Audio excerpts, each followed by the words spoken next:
Assalamualaikum warahmatullahi wabarakatuh. Selamat datang.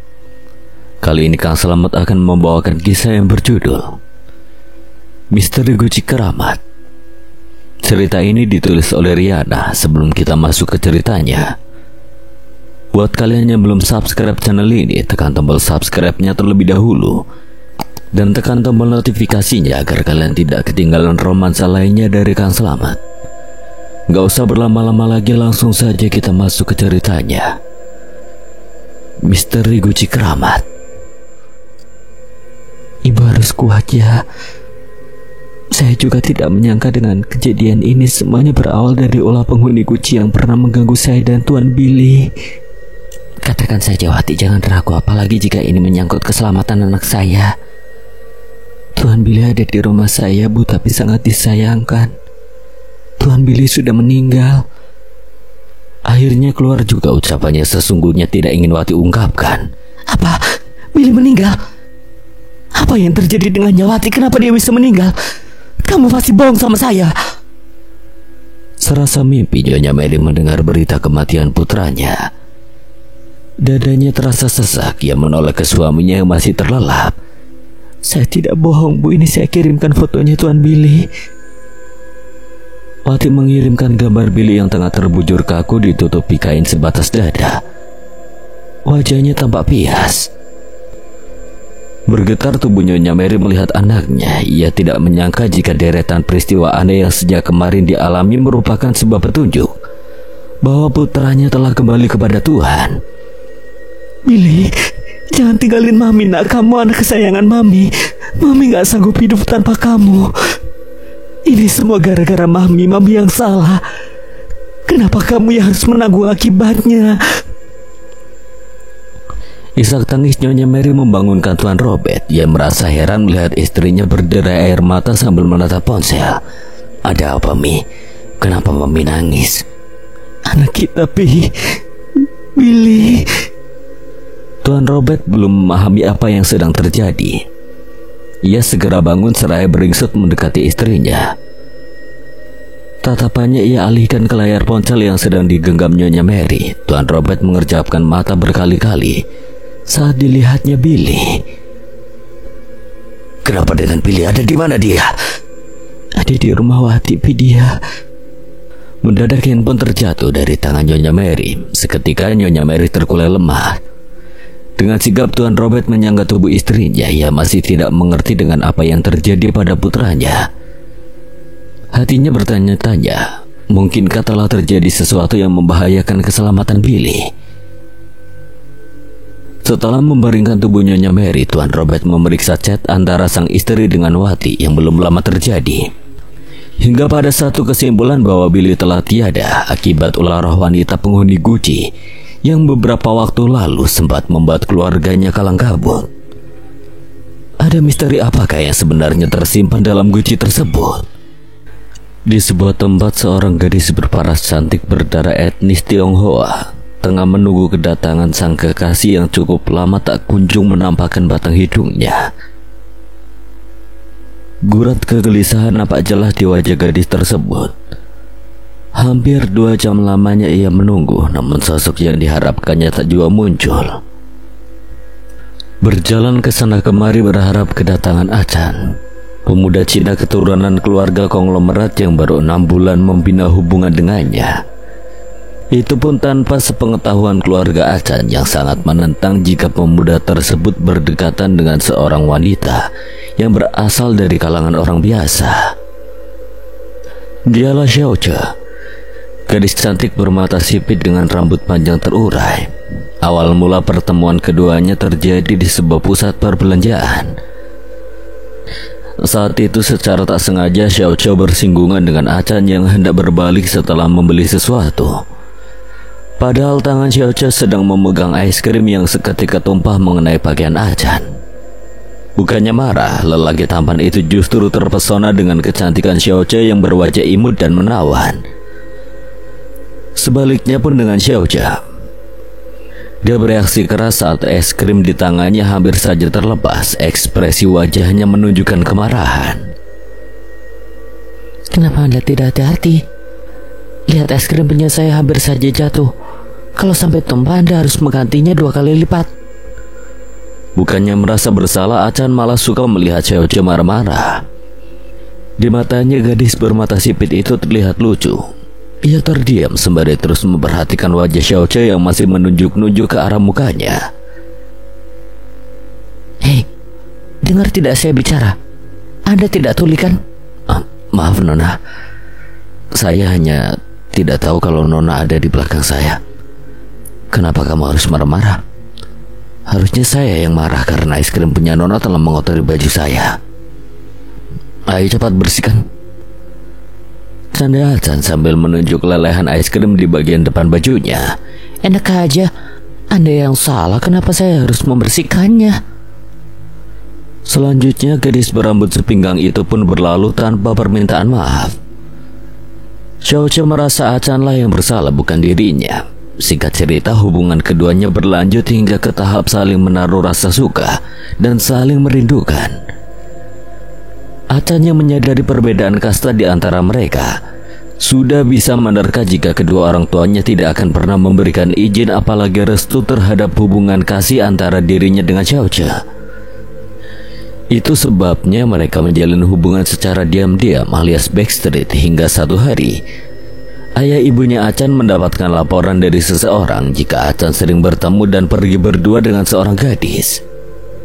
Dari hasil pengintaian diduga Xiaoche hanyalah seorang gadis biasa yang berasal dari keluarga sederhana yang bila dibandingkan dengan keluarga Acan sangatlah jauh berbeda. Akan tetapi cintanya Xiaoche untuk Acan begitu tulus. Ia selalu merindukan kehadiran pemuda tampan tersebut dan tidak ingin kehilangannya. Apapun akan Xiaoche lakukan asalkan dapat selalu bersama dengan lelaki pujaan hatinya. Tanpa setahu Xiaoche, hari itu Acan telah dipertemukan dengan seorang gadis yang tak kalah cantik, berasal dari keluarga terpandang sehingga lama menunggu. Acan tidak pernah menjumpai Xiaoche yang terpaksa harus menelan kekecewaan. Segunduk kemarahan ia rasakan dalam dada. Xiaoche benar-benar merasa dibohongi oleh Acan. Harapannya dapat terus merajut kebersamaan dengan lelaki idaman pupus sudah. Terlebih ketika Acan mengabari dirinya bahwa mulai saat itu mereka tidak usah bertemu lagi. Ketika Xiaoche menanyakan alasannya, Acan hanya mengatakan jika hubungan mereka tidak mungkin diteruskan. Xiaoche dibuat kecewa berat dalam sesaknya dada akibat rasa sakit hati sekaligus kecewa atas keputusan sepihak dari sang kekasih. Xiaoche pergi meninggalkan tempat yang dijanjikan Acan sebagai tempat pertemuan mereka. Namun faktanya Acan tidak pernah datang. Yang ada justru Xiaoche harus menerima keputusan pahit dan menyakitkan yang tidak pernah diduganya. Dalam kesedihan tiada terperi, Xiaoche terus melangkah menyusuri tepian jalan dengan membawa luka di hati. Jiwanya yang terasa hampa hanya dapat merasakan kepiluan ditinggal kekasih yang sangat dia puja. Sia-sia sudah selama ini mereka mengukir kenangan indah yang hanya menyisakan rasa kecewa dan kehilangan. Hampanya jiwa yang kini mendera Xiaoche membawanya pada satu ketetapan takdir. Sebuah mobil dalam kecepatan tinggi melaju kencang ke arahnya yang sedang berjalan tanpa memperhatikan keadaan sekitar. Alhasil tubuhnya seketika terhempas hingga terseret jauh dan darah berceceran di jalan. Akibat insiden kecelakaan yang menewaskan Xiaoche, arus selalu lintas sedikit terhambat. Para pengendara kendaraan bermotor segera mengabadikan momen tersebut dengan merekam peristiwa maut tersebut. Tak sedikit dari mereka yang merasa ngeri dan terenyuh melihat sosok tubuh tak bernyawa terbujur kaku di tengah jalan dengan sekujur tubuh berlumuran darah karena luka akibat benturan keras hingga terlempar ke jalanan. Seorang pendeta yang kebetulan menjadi saksi peristiwa kecelakaan tersebut dengan ilmu yang dimilikinya dapat menarik roh Xiaoche ke dalam sebuah guci yang baru saja ia dapatkan dari saudaranya. Dengan wajah tenang, pendeta tersebut segera meninggalkan area yang tengah dipenuhi dengan kerumunan orang-orang yang ingin melihat langsung proses evakuasi mayat Xiaoche yang terpaksa arwahnya harus tertahan di sebuah tempat akibat ulah seorang pendeta yang kelak berakibat fatal, dengan menyebabkan kematian seorang pemuda Tionghoa berwajah tampan yang harus menerima konsekuensi dari perasaan marah dan dendam yang menguasai Xiao Che usai dirinya berpisah dengan sang kekasih. Itulah awal mula kenapa roh wanita penghuni guci tersebut terus mencari kekasihnya yang tidak pernah ia jumpai sebelum ajal menjemputnya. Xiao Che yang berwajah mirip Wati dan Achan yang plek-ketiplek dengan Billy menjadi penyebab Xiao Che tetap bersikukuh untuk mendapatkan Billy yang tidak pernah ia lihat lagi usai memutuskan hubungan kasih dengannya. Jadilah Billy incaran Xiao Che yang sempat merasuki tubuh Wati, bahkan hampir saja membuatnya jadi pelampiasan nafsu kelelakiannya. Beruntung Tuhan masih melindungi keduanya untuk tidak melakukan maksiat di luar kesadaran. Selain doa tulus dari sang ibu yang mampu menyelamatkan Wati dari mara bahaya dan perbuatan tercela, Nyonya Mary masih menatap wajah putranya dalam sebuah bingkai yang terpampang di dinding ruang tamu. Putra kebanggaan yang sedari kecil tidak pernah membuatnya merasa lelah. Yang ada justru Nyonya Mary selalu dibuat gembira dan gemas dengan tingkah laku anak kesayangannya. Billy Glenn, putra sulung dari pasangan Nyonya Mary dan Tuan Robert, memiliki saudara perempuan bernama Esti Angelisa. Nyonya Mary sangat bahagia ketika melahirkan Billy. Keinginannya mempunyai anak pertama berjenis kelamin laki-laki terkabul sudah. Dirinya sangat bersemangat saat mengurus dan merawat sang buah hati. Seiring waktu berlalu, Billy tumbuh menjadi pemuda tampan kesayangan orang tua. Pribadinya yang ramah dan supel sangat disukai orang-orang sekitar. Selain itu, Billy juga dikenal sebagai pemuda dermawan yang tidak segan mengulurkan bantuan kepada yang membutuhkan. Sikapnya yang mudah menarik simpati ke orang lain berbanding terbalik dengan kehidupan percintaannya. Billy bukan tipe laki-laki yang mudah jatuh cinta terhadap lawan jenis. Seberapa besar pun perhatian dan pesona yang ditebar seorang wanita ketika menaruh rasa suka padanya, tak sedikit pun mampu membuat perasaan Billy goyah. Bahkan teman terdekatnya saja tidak dapat menjadikan Billy sebagai sosok yang bersedia untuk dijembatani agar dekat dengan seseorang. Itulah Billy, sosok pemuda baik hati yang memiliki prinsip hidup pantang menyerah dan tegas dalam mengambil keputusan. Sekali memutuskan sesuatu, maka itulah yang diambil dan dijalankan. Sepeninggal Billy ke tangan sang pencipta, hari-hari Wati selalu teringat padanya. Wati masih tidak habis pikir dengan ulah penghuni guci yang menjadi penyebab meninggalnya Billy, putra Nyonya Mary yang pernah menjadi majikannya ketika bekerja di Jakarta. Tak dipungkiri jika hatinya sempat tertambat oleh pesona anak majikan yang begitu baik dan sangat perhatian. Meski demikian, Wati sadar ia dengan Billy bagaikan langit dan bumi. Tak mungkin baginya dapat menjangkau indahnya sang rembulan yang bersinar terang di langit sana. Peristiwa-peristiwa ganjil dan keanehan yang pernah dialami ketika bekerja di rumah orang tua Billy sedikit banyak memberikan andil atas tumbuhnya perasaan suka terhadap pemuda berpostur tinggi besar tersebut. Wati sangat terkesan dan menyukai sikap Billy yang siapapun dapat menilai seberapa besar kebaikan dan perhatian yang ia curahkan untuk orang lain, terlebih kepada keluarganya sendiri. "Teh, lamun aja sih, ntar gorengannya gosong tuh." Ucapan Imam mengagetkan kakaknya. Wati tersentak ketika tangan adiknya menepuk pundak gadis cantik itu. Refleks matanya langsung tertuju ke wajan penggorengan berisi gorengan mendoan. "Udah teh, jangan terus mengingat Tuan Billy. Lagi pula kematiannya bukan karena salah teteh. Jadi teteh harus ikhlaskan dia. Kalau mikirin dia terus nanti teteh bisa sakit.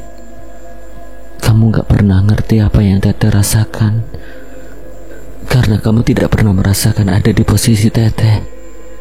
Jadi sebaiknya kamu gak usah nasihatin teteh. Teteh tahu apa yang harus teteh lakukan.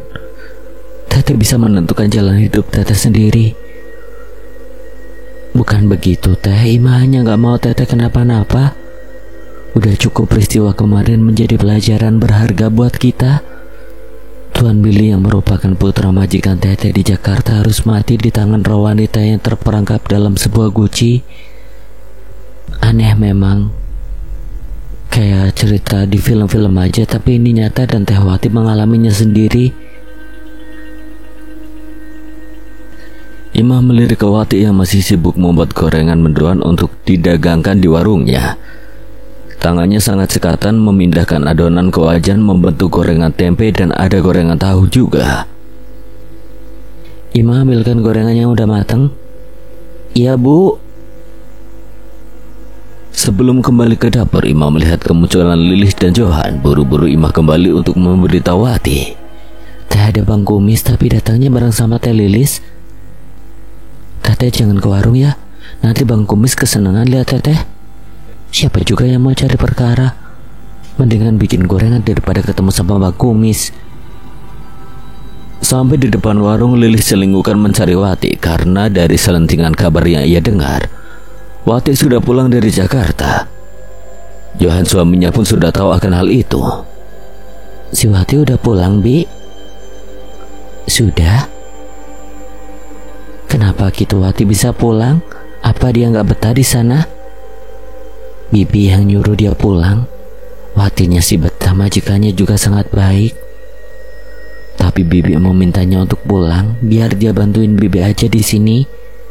Kasihan kalau Wati harus kerja di tempat yang jauh. Tapi katanya ada kabar kalau Wati diusir dari rumah majikan karena kepergok laki berduaan sama anaknya. Apa itu benar? Celetuk CSC. Sontak Lilis dan Johan berpaling ke arahnya dibarengi tanda tanya. Johan tidak percaya dengan berita tersebut. Bu Sinta sendiri terkejut dengan pertanyaan Cak Esi. Kamu dapat berita itu dari mana, Esi? Siapa yang menyebarkan berita bohong tersebut? Adalah saya dengar. Saya sendiri tidak tahu persis dari siapa beritanya berasal. Makanya saya klarifikasi langsung ke Bu Sinta, benar nggak beritanya? Saya tegaskan berita itu bohong. Wati tidak pernah berbuat macam-macam. Dia anak yang baik dan penurut. Walaupun masih ingin bekerja, dia tetap menuruti perintah saya untuk pulang. Jangan percaya dengan cerita orang yang memfitnah putri saya. Oh gitu. Namanya berita yang asalnya nggak jelas pasti ujung-ujungnya hoak. Saya juga sebenarnya nggak percaya kalau Wati seperti itu. Orang dia gadis baik-baik yang suka membantu orang tua. Makanya kamu jangan mudah terhasut dengan berita yang gak jelas. Siapapun yang menyebarkan fitnah tentang anak saya, semoga Allah membalasnya dengan balasan setimpal. Lagi pula saya mah gak percaya kalau Wati seperti itu. Dia gadis yang baik, mana mungkin melakukan hal-hal yang tercela. Kamu jangan ikut-ikutan, Bang. Kalaupun Wati beneran melakukannya, itu kan urusan dia. Ngapain Abang ikut campur? Elis, jaga tuh mulut ya. Berapa kali saya harus bilang kalau Wati tidak melakukan apa yang diberitakan. Itu semua fitnah. Iya Bi, iya, nggak usah sewot gitu. Namanya kabar bisa bener, bisa juga cuma hoax. Waktu yang akan menjawab semuanya. Tidak ingin perdebatan istrinya dengan Bu Sinta berlangsung lama, Johan segera mengajak Lilis untuk segera pulang. Walaupun hatinya masih penasaran untuk bertemu Wati, Johan berusaha bersikap wajar di depan Lilis agar tidak mengundang kecurigaan sang istri. Namun Johan berjanji di lain waktu ia akan menemui Wati seorang diri tanpa sepengetahuan Lilis. Ia ingin tahu kenapa Wati kembali pulang ke kampung halaman. Apakah benar atas perintah Bu Sinta atau sesuai dengan kabar berita yang beredar tentang penyebab kepulangan Wati karena kepergok sedang berduaan dengan putra majikan? Hal yang tidak pernah Johan dan warga ketahui adalah tentang misteri kematian Billy yang memang sengaja ditutupi dari kalangan umum agar tidak menjadi desas-desus berkepanjangan yang akan berakibat timbulnya praduga yang ujung-ujungnya malah menimbulkan fitnah dan penilaian buruk masyarakat sekitar terhadap keluarga Bu Sinta. Malam peristiwa kematian Billy di depan rumah Wati segera ditindaklanjuti dengan memberitahu keluarga Nyonya Mary agar mayatnya dapat segera diurus. Untunglah pada saat kejadian hanya ada Ustadz Nanang yang menjadi saksi peristiwa tersebut, sehingga tidak ada seorang pun yang mengetahui akan kejadian malam naas itu. Malam itu juga jenazah Billy segera dipulangkan menggunakan mobil ambulans dari rumah sakit terdekat. Di warung kopi milik Bu Sulastri, tampak Johan dan Adin sedang asik berbincang-bincang sembari menikmati secangkir kopi panas dan menyantap manisnya pisang goreng. Johan masih kepikiran tentang Wati yang belum berhasil ia temui setelah tak lagi bekerja di Jakarta.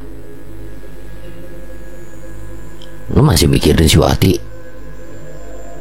tanya Adin yang terus memperhatikan Johan. Mulutnya mengunyah tetapi tatapannya kosong dengan pikiran entah kemana. Johan tak menjawab, malah menarik napas panjang. "Dah lah, lu kan udah punya Lilis, ngapain masih mikirin wanita lain?" Johan menatap Adin. Saat ini pikirannya memang tertuju pada Wati. Bagaimana caranya supaya dia bisa menemui Wati tanpa ketahuan sang istri? "Din, lu mau bantu gue gak?" "Bantuin apa?" "Bantuin lu buat bisa nemuin si Wati." "Yap, pintar lu. Gimana kalau ketahuan sama istri lu? Ntar gue yang disalahin." "Lu tenang aja, semuanya udah gue atur. Yang penting lu bersedia nolongin gue, oke?" "Oke deh, gue mau nolongin lu. Tapi kalau sampai Lilis nyalahin gue, lu harus bela gue lu. Soal itu lu gak usah khawatir, semuanya dijamin aman dan terkendali." Senyuman gembira mengembang di bibir Johan karena sebentar lagi dirinya bakal bertemu dengan Wati. Wati bersiap-siap pergi ke pasar bareng ibunya. Sudah terbiasa Bu Sinta berangkat dari rumah ke pasar usai menunaikan sholat subuh. Sepeda motor satu-satunya peninggalan almarhum Bapak Wati menjadi kendaraan andalan saat berpergian.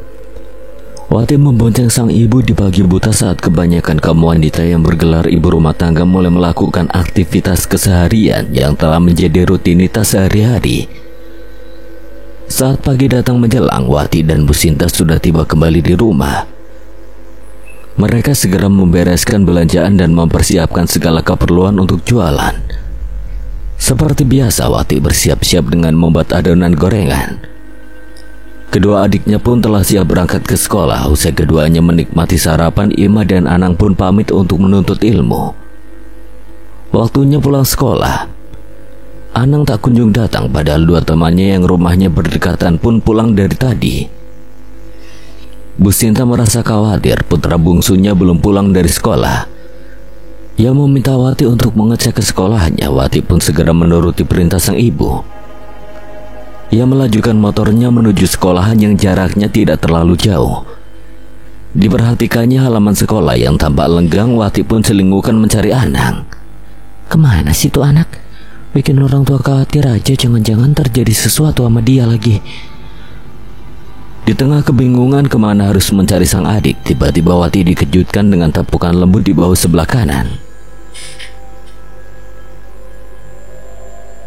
Wati, nyari Anang ya?" Wati menoleh karena mendengar suara yang sangat ia kenal. Sepasang mata sipit Wati langsung membulat saat melihat Johan sedang tersenyum ke arahnya. Bukannya senang, yang ada Wati malah memarahi Johan. "Mana Anang? Maksudnya apa abang nyembunyiin adikku? Sedangkan yang lain udah pada pulang dari tadi." Johan tahu Wati marah kepadanya sebab ia telah sengaja menahan kepulangan Anang. Jika tidak begitu, tidak mungkin Wati mencari-cari adiknya lalu bertemu dengan Johan, karena semuanya memang telah direncanakan oleh Johan. Bagaimanapun kerinduannya yang sudah berada di ubun-ubun memaksanya untuk melakukan sesuatu agar bisa bertemu Wati. Senangnya hati Johan tak terlukiskan dengan kata-kata. "Abang minta maaf, memang abang sengaja meminta Anang untuk tidak pulang dulu agar kamu mencarinya kemari. Kamu boleh marah sama abang, tapi kamu harus tahu satu hal. Betapa rindunya abang sama kamu sejak kamu meninggalkan rumah dan kerja di Jakarta. Abang tidak bisa lagi melihat wajahmu yang cantik bak artis Mandarin. Setiap hari abang selalu ingat kamu. Abang sadar abang udah punya istri. Tapi rasa rindu di dada ini yang membuat abang tidak bisa melupakanmu. Wati yang tahu Johan masih menyukainya tidak mampu berkata-kata. Ia terdiam sembari merenungi ucapan Johan barusan. Wajahnya tertunduk. Terus terang abang menyesal telah menikahi Lilis. Harusnya kamu yang abang nikahi, bukan Dik. Udahlah bang, jangan pernah mengungkit lagi masa lalu kita. Kehidupan kita sekarang telah berbeda. Harusnya abang bersyukur sudah memiliki pendamping hidup. Lilis cantik dan dia pasti sayang banget sama abang. Aku gak mau rumah tangga abang hancur gara-gara aku. Lupakan aku bang. Jalani pernikahan abang dengan ikhlas dan penuh rasa syukur. Tidak semudah itu, Wati. Abang emang laki-laki bodoh dan tolol. Abang nyesel kenapa tidak berpikir matang sebelum memutuskan nikahi Lilis. Kini hanya tinggal penyesalan yang terus abang rasakan. Abang kerap merasa bersalah karena telah salah menjatuhkan pilihan. Tidak ada yang salah dengan pilihan abang. Takdir kehidupan sudah ada yang mengatur. Abang tidak perlu menyesali apa yang sudah terlewat. Semuanya terjadi atas kehendak Tuhan. Tidak ada yang dapat mencegah apalagi menghalangi. Ingat bang, mencintai tidak harus memiliki, bukan? Mendengar ucapan Wati, Johan sadar akan rasa suka dan ceritanya kepada Wati. Terlambat baginya mengutarakan perasaan di saat semuanya telah terjadi. Dirinya yang kini telah beristri tidak mungkin mempertaruhkan keutuhan perkawinan hanya demi kembali untuk gadis yang dulu pernah membuatnya teramat menyayangi Wati. Hari-hari yang mereka lalui masih terpatri jelas dalam ingatan. Mengukir kenangan indah saat merajut kebersamaan yang harus kandas di tengah jalan dan berakhir dengan perpisahan. Malam harinya Johan terus memikirkan Wati. Bahkan ketika Lilis mencoba merayu dirinya agar mau menafkahi, Johan malah kelihatan tidak senang. Abang kenapa sih istri pengen sayang-sayangan malah gak direspon? Giliran abang punya mau lagi tidur nyenyak pun aku harus bangun. Jangan mau enaknya sendiri bang. Maaf Lis, abang lagi gak enak badan. Malam yang lain saja ya. Sekarang Lilis tidur biar abang usap-usap. Gak mau, pokoknya malam ini Lilis mau sayang-sayangan sama abang. Kalau abang masih cinta sama Lilis, abang harus penuhi keinginan Lilis, titik.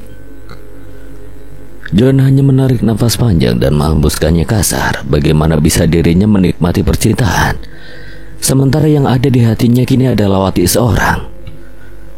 Walaupun terpaksa, akhirnya Johan mampu memenuhi keinginan sang istri. Namun setelahnya Johan sangat sulit memejamkan mata. Ia teringat Wati yang tadi sempat berada dalam imajinasinya. Sungguh Johan tersiksa dengan perasaannya saat ini. Berusaha menepis bayangan tentang Wati, yang ada justru sosok Wati semakin menari-nari di pelupuk mata. Johan terbangun ketika mendengar ketukan pintu kamarnya. Ia terperanjat saat melihat seorang lelaki tengah berdiri di depan pintu. Walaupun dalam keadaan temaram, Johan masih bisa melihat dengan jelas sosok tersebut. Aku peringatkan jangan pernah dekati Wati. Jika tidak, maka kamu akan menanggung akibatnya. Siapa kamu? Apa hakmu melarangku untuk mendekati Wati? Sekali lagi aku ingatkan, jangan pernah dekati Wati jika ingin nyawamu selamat. Sepasang mata lelaki yang masih berdiri tegak di depan pintu kamar Johan menyala merah, membuat Johan semakin ketakutan. Dilihatnya Lilis yang tertidur pulas di sampingnya. Johan tidak tahu siapa lelaki yang seolah sedang memberi peringatan kepadanya. Ada kaitan apa sosok misterius tersebut dengan wanita yang ia cintai? Keesokan harinya Lilis melihat Johan lebih sering melamun dan tidak banyak bicara. Hal itu mendatangkan rasa heran dalam hatinya. Sang suami yang dikenal suka berceloteh kini tampak murung, bahkan terkadang diajak ngomong pun gak nyambung. Lilis sempat curiga kalau suaminya kenapa-napa, tapi pas ditanya ke Johan langsung, bukannya mendapat jawaban, Johan malah bikin Lilis ketakutan. Gimana enggak, tatapan suaminya begitu lekat tanpa ekspresi, malah terkesan tidak suka. Dari situ Lilis mulai curiga jika Johan telah mengalami sesuatu hal yang tidak ia ketahui. Namun apa masalahnya? Itu yang harus Lilis telusuri. Ia pun curhat ke ibunya Johan. Bu, Bang Johan sekarang jadi aneh. Aneh gimana? Ngomong yang jelas biar ibu tahu masalahnya. Lilis juga gak tahu apa yang menyebabkan abang jadi seperti itu. Semalam dia masih biasa aja, tapi hari ini mendadak sikapnya berubah dan jadi aneh deh pokoknya. Diajak ngomong diam aja malah sering ngelamun dan menatap kosong, kayak kesambet gitu. Emang kemarin si Johan habis dari mana sampai kamu kepikiran dia kesambet? Ya nggak dari mana-mana sih, biasalah. Dia habis jalan sama si Adin. Dan yang bikin aneh lagi, Bu, tatapan Bang Johan terlihat berbeda, bikin merinding. Mendingan sekarang ibu ikut Lilis liatin abang. Lihat sikapnya seperti itu mah Lilis jadi takut tinggal berdua. Begitu bertemu putranya, sikap Johan berubah seperti biasa. Ia justru merasa senang dengan kedatangan sang ibu. Kata Lilis, sikap kamu jadi aneh. Aneh gimana? Lah ini kamu masih tetap Johan anak ibu yang manis dan ganteng. Ah, ibu, omongan Lilis ditanggepin. Dia mah orangnya suka bercanda biar jadi menantu kesayangan. Bang Johan aneh banget sih. Tadi sikapnya berbeda 180 derajat dengan yang sekarang. Tapi aku lihat ekspresi matanya bukan Bang Johan, sepertinya dia bukan. Kenapa melamun, Lis? Itu Johan gak kenapa-napa. Tadi dia lagi bercandain kamu kali. Santai aja, anak ibu terkadang memang suka bercanda. Tapi candaan Bang Johan bikin Lilis takut, Bu. Biasanya dia juga gak seperti itu. Emang ibu gak merasa ada sesuatu yang aneh pada Bang Johan? Enggak. Ibu lihat dia biasa aja udah. Jangan berpikiran yang enggak. Ibu mau pulang, masih ada urusan lain yang harus ibu selesaikan. Kenapa buru-buru, Bu? Jangan dulu pulang, temani Lilis di sini. Lilis masih takut, Bu.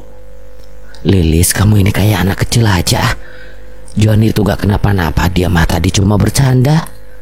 Coba sekarang ibu panggil dia ya. Johan, sini nak. Ya Bu, ada apa? Ibu mau pulang, kamu temenin Lilis. Jangan bikin dia ketakutan lagi. Ibu masih punya urusan. Ibu tenang aja, aku gak kenapa-napa kok. Cuma lagi kepingin bercandain Lilis. Habis dia lucu kalau udah ketakutan kayak ngeliat setan. Kamu ini ngomong jangan sembarangan. Kalau setannya dengar bisa datang beneran loh. Tuh kan, ibu malah ngomongnya gitu bikin Lilis makin takut. Abang sih pakai ngomongin setan segala. Sudah ibu cuma bercanda. Yang jelas kalau ada apa-apa kasih tahu ibu secepatnya ya. Lilis dan Johan menatap kepergian Bu Hamidah hingga sosoknya hilang di belokan. Lilis masih terdiam kala Johan menepuk bahunya. Sontak Lilis menoleh. Beneran abang gak apa-apa? Enggak, abang baik-baik aja. Oh ya, abang lagi kepingin makan pisang goreng buatan Lilis, buatin Gi. Tapi aku harus beli pisang gorengnya dulu, Bang. Abang mau ikut ke warung? Enggak, kamu aja yang pergi. Ini uangnya. Johan mengeluarkan selembar uang 50.000 dari saku celana. Lilis pun pamit hendak pergi ke warung buat beli pisang. Saat pulang dari warung, Lilis bertemu Adin di jalan. Lis, habis dari mana? Dari warung, Bang. Abang dari mana? Habis nganterin Johan pulang. Tadi pagi dia datang ke rumah terus cerita-cerita. Tunggu, Bang. Abang bilang habis nganterin Bang Johan pulang. Bukannya dari pagi tadi Bang Johan ada di rumah? Wah, jangan-jangan Bang Adin yang kesambet nih, mau bercandain Lilis. Siapa yang bercanda? Orang beneran habis nganterin si Johan, katanya semalam dia mimpi buruk. Mimpi buruk apa, Bang? Di mimpinya si Johan melihat seorang lelaki berwajah Cina, mengatakan kalau dia jangan lagi mendekati Wati. Apa Wati? Iya, Wati. Aduh. Jadi Bang Johan masih suka menemui Wati di belakangku? Enggak, bukan gitu maksudnya. Abang jangan coba-coba bohong ya sama Lilis. Katakan pada Lilis, kapan Bang Johan menemui Wati? Enggak, Lis, enggak. Si Johan mah enggak nemuin si Wati. Abang berani sumpah kalau abang enggak bohong. Awas saja kalau sampai beneran Bang Johan nemui si Wati. Akan aku bikin Bang Johan menyesal. Ya udah, abang harus pulang. Soalnya buru-buru. Jangan sampai bertengkar sama si Johan ya. peringatan Adin tidak digubris oleh Lilis, ia segera mempercepat langkah agar segera sampai di rumah untuk menanyakan langsung apa benar Johan telah menemui Wati tanpa sepengetahuan dirinya. Begitu sampai di depan rumah, Lilis melihat suaminya sedang berdiri di ambang pintu sambil menghisap rokok. Lilis menatap Johan tanpa berkedip. Ia ingin tahu Johan yang sekarang ada di depannya seperti apa. Kenapa liatin abang seperti itu? Mau bikin pisang goreng ya? Iya kan tadi abang yang minta buatin pisang goreng lalu suruh Lilis ke warung. Perasaan abang gak nyuruh kamu ke warung buat beli cau. Abang kan baru pulang dari rumah si Adin. Waktu abang pergi tadi kamu masih tidur. Perkataan Johan membuat Lilis teringat ucapan Adin. Jadi Adin tidak berbohong jika suaminya memang baru pulang dari rumah temannya itu. Lalu yang sedari tadi berada di rumahnya siapa? Bahkan sampai Lilis menemui mertuanya segala untuk mengadukan keanehan sikap Johan yang membuatnya merinding ketakutan. Kok malah bengong mikirin apa sih? Ini beneran Bang Johan kan? Ya ini abang emang kenapa? Kamu kenapa sih Lis? Pulang dari warung sikapmu jadi aneh begini. Kesambet setan dari mana nih? Mendadak Lilis ketakutan. Ia curiga yang ada di depannya bukan Johan asli. Bulu kuduknya berdiri seketika. Lilis mundur beberapa langkah. Kamu kenapa sih Lis? Malah ngejauh. Ini beneran abang suamimu, ayo sini. Johan merasa ada yang aneh dengan sikap Lilis. Dirinya teringat kejadian semalam saat mendapat peringatan bahwa ia tidak boleh mendekati Wati jika ingin nyawanya selamat. Apakah ulah istrinya berkaitan erat dengan peristiwa semalam? Lilis pergi ke rumah orang tuanya. Sesampainya di sana, ibunya keheranan melihat putrinya datang dengan napas tersengal-sengal. Kamu kenapa Lis? Datang pakai ngos-ngosan segala. Ada setan di rumah Lilis, Bu. Kamu ini ada-ada aja. Gak mungkin di rumah kamu ada setan. Jangan ngomong sembarangan, ceritakan dulu masalahnya biar ibu tahu. Ayo masuk minum dulu. Itu kamu sengaja bawa pisang buat ibu? Bukan, ini tadi Lilis habis dari warung karena Bang Johan pingin dibuatin pisang goreng. Tapi pas nyampe rumah Bang bilang dia gak minta dibuatin pisang goreng. Lah terus tadi yang nyuruh Lilis ke warung buat beli pisang goreng siapa? Berarti ada setan yang nyamar jadi suami Lilis kan, Bu? Bu Nono makin dibuat bingung dengan ucapan Lilis. Ia pun meminta Lilis untuk menjelaskan cerita awalnya sampai putrinya itu berpikiran bahwa di rumahnya ada setan yang menyamar menjadi Johan. Gitu Bu ceritanya. Berarti yang Lilis lihat sejak bangun tadi itu bukan Bang Johan. Pantesan sikapnya berubah drastis. Gak seperti biasanya, tapi anehnya begitu ibu mertua datang, sikapnya jadi biasa lagi, persis seperti Bang Johan yang Lilis kenal. Pulang dari warung ketemu Bang Adin yang baru nganterin Bang Johan pulang. Lilis pikir ada yang aneh lagi, makanya sampai rumah melihat abang berdiri di pintu, Lilis jadi curiga. Takutnya dia bukan Bang Johan asli, tapi Lilis lihat dia juga kebingungan usai mendengar cerita Lilis. Berarti dia Johan asli, Lilis, yang baru pulang dari rumah si Adin. Terus kenapa kamu malah lari ke sini dan ninggalin suamimu? Atupan Lilis takut, Bu. Gara-gara kejadian Bang Johan kayak kesurupan gitu, ditanya malah bengong lalu melototin Lilis. Gimana Lilis gak takut? Coba ibu juga kalau posisinya seperti Lilis tadi pasti sama juga ketakutan. Lilis. Tuh kan si Johan nyusul kamu. Itu pasti yang asli, ayo samperin. Gak mau ibu aja. Lilis masih takut, Bu. Masuk aja nak Johan, Lilis ada di sini. Johan melangkah menghampiri Lilis dan Bu Nono ditatapnya Lilis yang masih ketakutan melihat Johan. Kamu kenapa sih, Lis? Apa sebenarnya yang terjadi? Ceritakan sama abang. Jangan malah lari kemari, abang kan jadi bingung dengan sikap Lilis. Kalau ada apa-apa bilang sama abang, jangan malah kabur ke rumah ibu. Johan tak habis pikir dengan sikap Lilis yang menimbulkan tanda tanya dan rasa penasaran di hati Johan. Malam harinya Lilis meminta Johan agar jangan meninggalkannya meski malam itu Johan kebagian jatah ronda. Tapi karena Lilis tidak ingin ditinggal pergi, ia pun terpaksa menolak ajakan Adin saat nyamper ke rumah. Tumben lu gak mau keluar, ada apa sih? Si Lilis lagi manja gak mau ditinggal, pengen deket terus sama gue. Kan ntar bisa habis pulang ronda. Bukan itu masalahnya, ini ada hubungannya dengan mimpi gue kemarin. Maksud lu? Bang, ngapain lama-lama ngobrolnya? Bang Adin pergi aja. Malam ini Bang Johan izin gak ikut ronda. Ya udah sono, gue mau ngelonin Lilis dulu. Gak ada gue, masih ada Mang Utar dan Mang Ayub. Sekalian minta udut sama mereka. Setelah kepergian Adin, Lilis menatap suaminya sambil tersenyum senang. Refleks Johan mencubit hidung mancung Lilis dengan kemas. Adit bang, yuk kita ngamar. Malam ini dingin banget, Lilis pengen dipeluk sama abang. Sementara itu adiknya sedang berjalan santai menuju pos ronda, tidak menyadari kemunculan seseorang yang sedari tadi terus memperhatikannya. Langkahnya terhenti ketika mendengar panggilan seseorang di belakangnya. Din, lu kenapa nggak ngajak gue ronda? Gue nungguin lu dari tadi. Loh, itu kan suara si Johan. Ngapa tiba-tiba dia ada di belakang gue? Adin bergumam sendiri, lalu dia memutar tubuhnya. Ia terkejut mendapati Johan yang sedang berdiri dengan tatapan tajam ke arahnya. Lu bilang tadi nggak mau ngeronda karena si Lilis lagi nggak mau ditinggal. Kenapa sekarang lu ada di mari? Itu kan alasan istri gue, kita jangan dulu ke pos. Lu ikut gue aja dulu. Kemana? Gak usah banyak tanya, nanti juga lu tahu sendiri.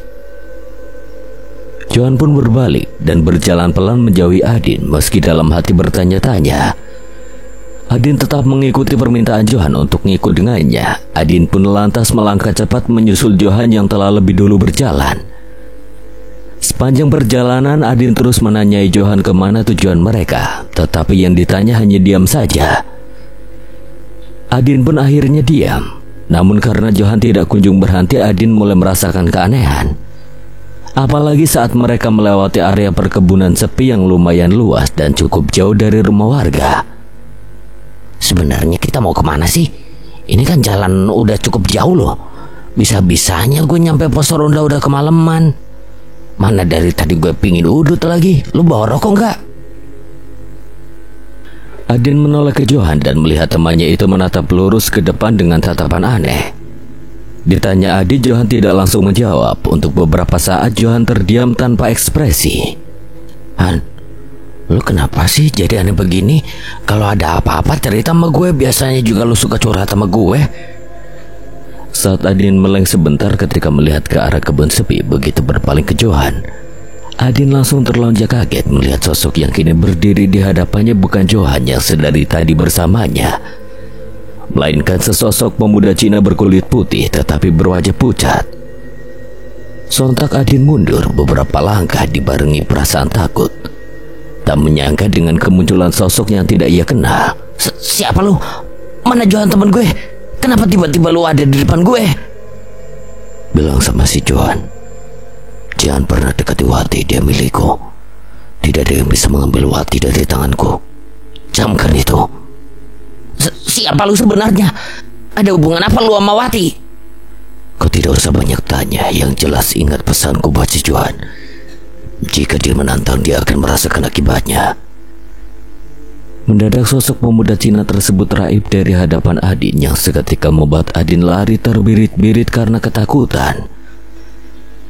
Tanpa menoleh lagi ke belakang, Adin terus berlari menuju pos ronda. Di pikirannya saat itu adalah ia harus menceritakan pertemuan dirinya dengan sosok lelaki Cina yang meminta Johan untuk tidak mendekati Wati kepada teman sesama ronda, agar mereka tahu kejadian sebenarnya. Mang Utar dan Mang Ayub yang sudah lebih dulu tiba di pos menyongsong kedatangan Adin.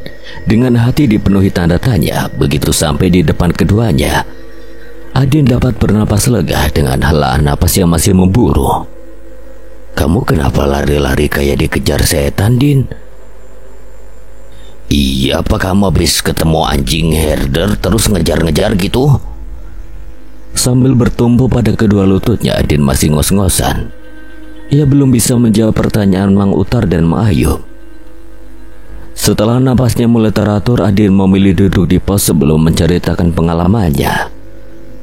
Usai menyeduh kopi dan menyesap rokok, mulailah Adin bercerita dan mulai mendatangi rumah Johan untuk mengajaknya ronda. Namun Johan izin gak keluar disebabkan Lilis istrinya tidak membolehkan suaminya ikut ronda. Lalu Adin pun pergi menuju pos ronda. Namun di tengah jalan ia dikejutkan dengan teguran seseorang yang ternyata adalah Johan. Meski merasa heran atas kemunculan Johan yang tiba-tiba, Adin tetap menuruti kemauan Johan untuk ikut dengannya. Hingga terbongkarlah wujud asli Johan yang rupanya hanya jelmaan makhluk halus yang kemudian memperingatkan agar Johan tidak mendekati Wati jika tidak ingin menanggung akibatnya. Emang siapa laki-laki itu? Ada hubungan apa dia sama si Wati? Gue juga nggak tahu, Mang. Tiba-tiba aja dia muncul di depan gue tanpa memberitahu jati dirinya. Jangan-jangan dia jin penjaganya si Wati. Lu yakin, Din? Cuma nebak aja sih. Kalau nggak mana mungkin dia minta gue buat nyampein pesannya ke Johan agar jangan deketin Wati. Jadi bingung gue dengan kejadian tadi. Disebut hantu tapi dia nggak serem, cuma penampilan wajahnya aja yang kelihatan pucat. Apa dia hantu orang Cina ya?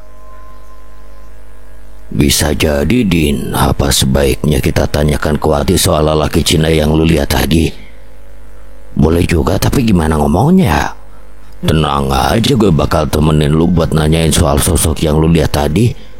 Kalau udah dijelasin mah kita juga nggak bakal penasaran lagi. Keesokan harinya, tanpa memberitahu Johan mengenai peristiwa yang dialami Adin tadi malam, ia dan Mang Utar menemui Wati yang kebetulan sedang duduk santai sambil menunggu warung. Sementara Bu Sinta sedang pergi karena ada urusan. Diceritakanlah apa yang Adin alami semalam. Setelah mendengar cerita Adin, Wati menarik kesimpulan bahwa makhluk yang menampakkan wujudnya di depan Adin adalah jelmaan jin yang menyerupai Billy, putra dari majikan Wati yang kini sudah meninggal. Awalnya Wati tidak begitu percaya jika arwah Billy gentayangan dan meminta Johan agar jangan mendekati dirinya lagi. Namun usai mendengar penuturan adiknya yang juga menyampaikan kejadian kemarin malam tentang apa yang dialami Johan, Wati akhirnya mengakui jika sosok pemuda Cina yang menakut-nakuti Johan dan Adin adalah Billy, lelaki tampan yang sampai detik ini masih kerap muncul dalam mimpi dan meminta Wati untuk selalu mengingatnya. Benarkah Billy merasakan jatuh cinta terhadap Wati? Tetapi belum sempat terucap sebab ajal keburu menjemputnya akibat ular roh jahat yang pernah bersemayam di dalam sebuah guci. Jika benar demikian, mungkin Wati dapat terbebas dari jerat cinta putra majikan yang kini telah menjadi roh gentayangan akibat cintanya yang tidak kesampaian. Pada akhirnya Wati meminta Adin untuk menyampaikan pesan Billy kepada Johan. Yang Wati cemaskan Johan mengalami kejadian aneh yang bisa berakibat fatal untuk dirinya. Wati tidak ingin apa yang pernah menimpa Billy dengan kematiannya berimbas pula pada Johan yang memang masih menyimpan rasa untuknya meski saat ini dia telah beristri. Kalau begitu Bang Adin turuti saja kemauan Tuan Billy, karena saya juga nggak mau terjadi sesuatu sama Bang Johan. Cukup Tuan Billy saja yang menjadi korban kemarahan hantu penghuni guci yang membuatnya mati di tangan hantu tersebut. Padahal Tuan Billy tidak bersalah. Sayalah yang menjadi penyebab marahnya hantu wanita Cina itu hingga ia menghabisi nyawa Tuan Billy. Wati tanpa sadar menceritakan pengalaman dirinya ketika mengetahui ular wanita Cina yang terjebak dalam sebuah guci akibat kelakuan seorang pendeta yang tidak bertanggung jawab hingga menyebabkan kematian seorang pemuda baik-baik seperti Billy. Adin dan Mang Utar saling menatap satu sama lain. Mereka merasa penasaran dengan cerita Wati tentang hantu penghuni guci. Kalau boleh ceritanya seperti apa sebenarnya, Wat? Kalau boleh Mamang dan Adin tahu biar kita juga lebih berhati-hati ke depannya. Tidak serta-merta Wati langsung memberitahukan Mang Utar. Ia teringat pesan Ustadz Nanang bahwa Wati tidak boleh menceritakan perihal peristiwa gaib yang pernah ia dan Billy alami kepada siapapun. Karena jika berita itu sudah tersebar, dikhawatirkan akan timbul asumsi macam-macam yang justru malah akan menimbulkan fitnah. Maaf Mang, saya tidak bisa menceritakannya. Pak Ustadz juga sudah mewanti-wanti saya agar jangan menceritakan hal ini pada siapapun. Cukup saya yang tahu dan menyimpannya sendiri. Lagi pula Tuan Billy sudah tenang di alamnya. Saya tidak mau lagi mengungkit-ungkit kematian yang selalu membuat saya merasa bersalah. Biarlah cerita ini menjadi kenangan pahit untuk saya dan Tuan Billy. Yang jelas Tuan Billy orang yang sangat baik dan penuh perhatian. Dia juga tidak sombong dan selalu membantu orang lain. Kebaikan serta keramahannya sangat membekas di hati saya. Jujur hingga detik ini saya masih sering teringat Tuan Billy. Adi dan Mang Utar tidak memaksa Wati untuk bercerita setelah dijelaskan alasannya. Mereka mengerti dan akan menyampaikan pesan Wati pada Johan agar jangan pernah berhubungan lagi dengan gadis pemilik wajah oriental tersebut. Demi kebaikan Johan sendiri dan juga kelanggengan perkawinannya dengan Lilis. Hari berganti, bulan berlalu. Tak terasa kini Wati mulai dapat melupakan sedikit demi sedikit memori tentang Billy.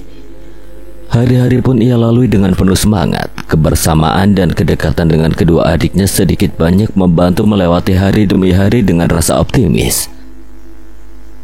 Suatu hari ketika Wati dan adik-adiknya sedang duduk bersama di teras rumah sambil bersenda gurau, dari kejauhan tampak sebuah motor melaju ke arah rumah mereka. Tepat di halaman, motor itu berhenti. Pengendaranya masih memakai helm dan menatap ketiganya. Imam menyinggung sikut Wati dengan hati diliputi tanda tanya, sedangkan Anang hanya diam saja. Tetapi matanya tak lepas dari sosok lelaki yang masih duduk di atas motornya. Karena penasaran, Wati pun segera beranjak dari duduknya. Ia berjalan menghampiri lelaki tersebut. Mau cari siapa, A? Si lelaki tidak segera menjawab. Ia masih menatap Wati dengan perasaan bahagia. Seakan lama tak jumpa, ia semakin menyukai Wati dan tidak dapat lagi membendung rasa rindunya terhadap gadis yang dulu pernah membuatnya jatuh cinta. Namun terpaksa harus terpisah karena kepindahan kedua orang tuanya keluar kota. Pemuda itu lantas turun dari motor dan melepas helmnya perlahan. Bibirnya tersenyum saat beradu pandang dengan Wati yang seketika mengingatkannya pada seseorang. Pemuda berwajah tampan dan berambut ikal itu menghampiri Wati yang masih menatapnya tidak percaya. Andai dapat dilihat saat itu jantung Wati berdebar-debar tak karuan. Ia masih merasakan rasanya jatuh cinta dan tergila-gila pada sosok pemuda yang usianya terpaut 3 tahun di atasnya. Apa benar ini rumahnya Bu Sinta? Saya ingin bertemu putrinya yang bernama Wati. Anang dan Ima saling berpandangan, namun Wati malah tersenyum kesenangan. Tak menyangka dengan kedatangan Rian yang dulu pernah membuatnya harus menahan rindu bila sehari tak bertemu. Karena Wati hanya senyum-senyum, Ima pun berdiri lalu mendekati Rian. Ah, ini siapa dan sepertinya Ima pernah lihat deh. Ini Ima kan? Ini Aryan. Dulu rumah AA ada di sebelah sana dekat depot galon punya Pak Burhan. Tapi sekarang depot itu kayaknya udah ditutup ya. Emang udah lama depot itu tutup semenjak Pak Burhan meninggal dan istrinya pindah keluar kota. Innalillahi wa inna ilaihi rajiun. Jadi Pak Burhan sudah meninggal? Teteh masih inget Aryan? Kok Teteh malah bengong aja? Iya, tentu aja Teteh masih ingat. Syukurlah, saya kira kamu udah lupa. Gimana kabar kamu? Makin dewasa kamu makin terlihat cantik. Alhamdulillah baik, Kak. Rupanya masih ingat rumahku. Padahal sudah lama kita tidak ketemu semenjak pindah rumah. Untuk wanita yang selalu membuat saya rindu dan ingin sekali bertemu, tak mungkin bisa lupa. Justru kedatangan saya kemari untuk bertemu denganmu.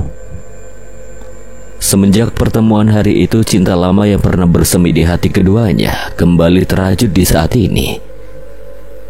Wati merasa bahagia dapat kembali bertemu dengan Rian yang dulu pernah dekat dengannya sebagai pasangan kekasih. Namun sejak kepindahan Rian bersama kedua orang tuanya, Wati pun tidak terlalu berharap banyak karena saat itu pikirannya juga masih labil dan belum benar-benar mengerti sepenuhnya akan arti sebuah kesetiaan. Terlebih setelah cukup lama terpisah dari Rian, ia mulai dekat dengan Johan yang juga sudah cukup lama menyukainya. Karena saat itu usia Wati masih terbilang muda, Johan pun menganggap hubungan serta kedekatan mereka layaknya pasangan sahabat yang saling memperhatikan dan membutuhkan. Johan yang memang sangat menyayangi Wati selalu menjajani Wati tanpa perhitungan. Ia juga tidak segan berbagi cerita dengan Bu Sinta yang sudah dianggap seperti ibu sendiri. Kedekatannya dengan Wati semakin intens, namun Johan belum memiliki keberanian untuk menyatakan perasaan langsung di depan Wati.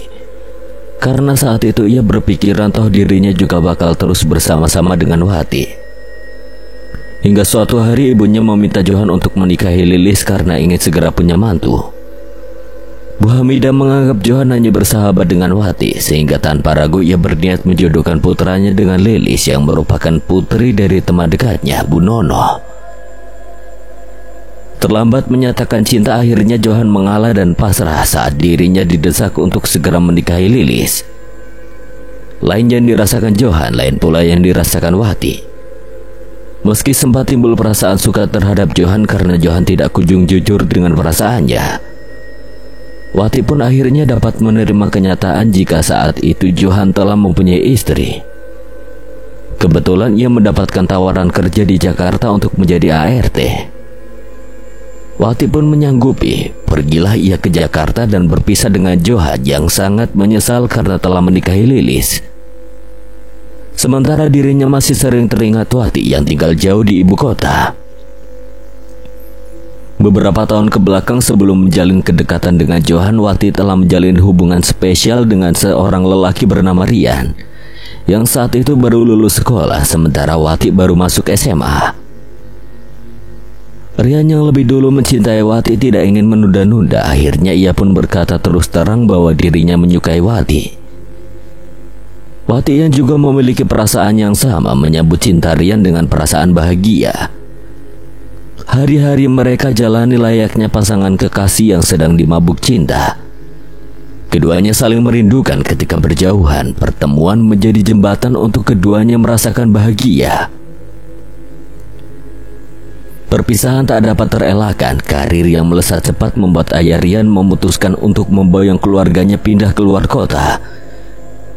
Dengan berat hati terpaksa Rian dan Wati pun harus berpisah.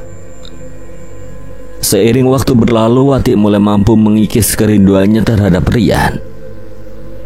Ia jalani hari tanpa beban. Baginya perkara jodoh mutlak berada di tangan Tuhan. Wati mengakui jika dirinya termasuk tipe orang yang mudah jatuh cinta. Lebih tepatnya mudah suka terhadap lawan jenis.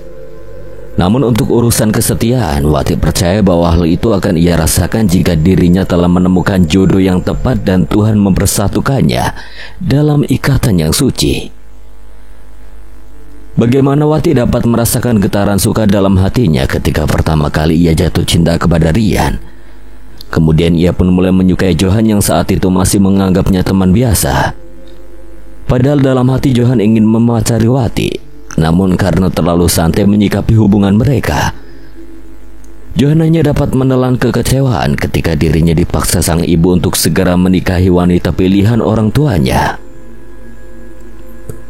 Lalu Wati merasakan degup jantung yang berdetak kencang saat menatap wajah Billy yang saat itu merupakan putra majikan ketika ia kerja di Jakarta. Terlebih saat keduanya mengalami kejadian mistis yang berakhir dengan kematian Billy. Yang pasti Tuhan memiliki skenario terbaik untuk hambanya ketika mengantarkan seseorang kepada jodohnya masing-masing. Siapa sangka lelaki bernama Rian yang dulu pernah menjalin kedekatan dengan Wati, kini kembali lagi untuk mengulang kenangan manis yang pernah mereka rajut kala masih bersama. Jodoh seseorang tidak ada yang tahu. Namun percayalah, cinta yang tulus akan mendatangkan kebahagiaan dan kenyamanan. Namun sebaliknya, jika cinta dikhianati, maka satu saat karma akan datang menuntut pelaku untuk mempertanggungjawabkan perbuatannya. Atas apa yang terjadi di dunia, tidak lepas dari hubungan sebab akibat dan awal yang berujung akhir. Barang siapa yang menanam kebaikan, maka kebaikan pula yang akan dituai. Pun sebaliknya, jika keburukan dimulai di awal, maka bersiaplah menerima keburukan yang meski tidak diinginkan. namun tetap terjadi disebabkan karena kesalahan kita sendiri. Sekian.